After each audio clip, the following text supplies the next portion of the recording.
السلام عليكم ورحمة الله وبركاته، ايه الأخبار؟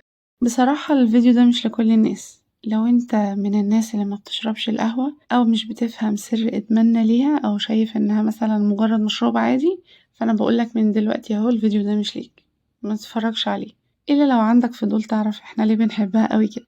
ليه كوباية القهوة بالنسبة لنا مش مجرد مشروب؟ ليه هي رفيق رحلة؟ قهوة طعمها ايه؟ مرة صح؟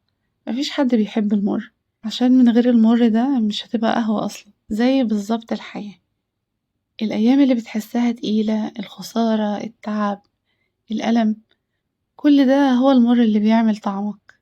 القهوة بتعلمنا إن المر مش ضد الحلاوة، ده طريقها، واللي بيتقبل المر هو اللي بيستمتع بعدها بالصحوة والتركيز. طب والسكر أو اللبن دي الإضافات اللي بتخفف المر. في الحياة برضو في الإضافات دي، هي الناس اللي انت بتحبهم، اللحظات البسيطة اللي بتفرحك، صاحبك اللي مكالمته بتعدلك اليوم، أو فسحة صغيرة قاعدة مع الأهل. انت اللي بتقرر كمية السكر اللي انت محتاجها في حياتك. بس خد بالك، لو زودت أوي الطعم بيتشوه.